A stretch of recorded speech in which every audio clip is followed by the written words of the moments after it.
रक्षाबंधनासाठी काहीतरी स्पेशल मिठाई झालीच पाहिजे. तर चला आज कलाकंद बनवूया. मी घेतले 200 ग्रॅम पनीरचे 2 पॅकेट्स घेतलेत. म्हणजे मी टोटल 400 ग्रॅम पनीर घेतलं आहे. आणि पनीर एकदम बारीक किसणीवरती किसून घेतलं, म्हणजे त्याचं टेक्स्चर खूप छान येतं.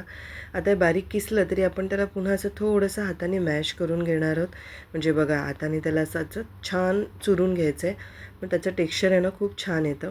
असं मॅश करून घ्यायचं. आता 400 ग्रॅम पनीरसाठी मी घेतलं आहे 1 लिटर दूध. कढईमध्ये थोडंसं दूध लागू नये खाली म्हणून आधी थोडंसं खाली पाणी घातलं आहे आणि युनिकाईचं फुल क्रीम मिल्क घेतलं आहे. त्याच्याने खूप छान मिठाई झाली होती. तर तुम्ही असं ट्राय करून बघा नक्की.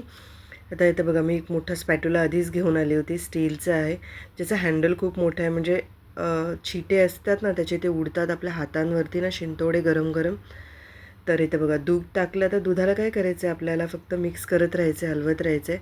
मी मीडियम हाय फ्लेमवरती ठेवलं होतं आणि थोड्या वेळात बघा दूध किती खाली आलेलं आहे. म्हणजे आटलं आहे चांगलं दूध. तरी मी थोडं अजून आटवणार आहे.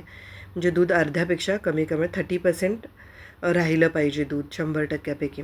ओके, बघा एकदम छान थिकनेस आली होती दुधाला. आता मी याच्यामध्ये जे बाजूला पनीर ठेवलं होतं ते मस्त छान असं पुन्हा हाताने चुरून घेतलं आणि ॲड केलेलं आहे ह्याच्यामध्ये.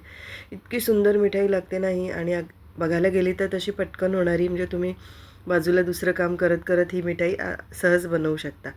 आता हे मॅश केलेलं पनीर आहे त्याच्यामध्ये मी ॲड करून घेणार आहे. तुम्ही घरी बनवलेलं पनीरसुद्धा घेऊ शकता. याच्यामध्ये अर्धा कप साखर टाकली आहे आणि परफेक्ट स्वीटनेस झालं होतं. तुम्हाला जास्त हवं असेल तर जास्त टाकू शकता. साखर टाकल्यानंतर ती पुन्हा मेल्ट होते, तर थोडंसं पातळ होतं. आता याच्यात मी 2 चमचे असं तूप टाकलेलं आहे. तूप टाकून याला छान मिक्स करून घ्यायचं आहे. आपल्याला एक प्रकारे आपण ते भाजून घेणार आहोत.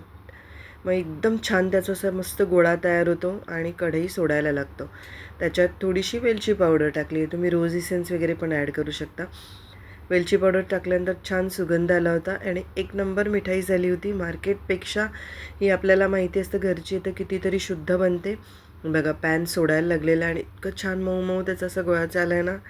गरम गरम छान लागते, थंड केल्यावरही खूप छान लागते. बाजूलाच मी एक पॅन घेतला होता आणि त्याला तूप लावून ठेवलं होतं. तर त्याच्यामध्ये सेट केल्यावर स्पॅट्युलाने दाबून घेतलं आहे. पिस्ता असतील तर पिस्ता टाका. माझ्याकडे पिस्ता नव्हते. पिस्ताने खूप छान रंग येतो.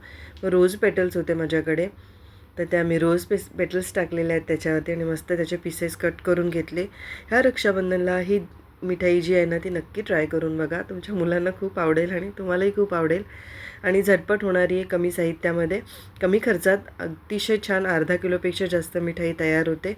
तर एकदा नक्की करून बघा. घरी सगळ्यांना आवडेल ही आणि तुमच्या भावालाही नक्की आवडेल.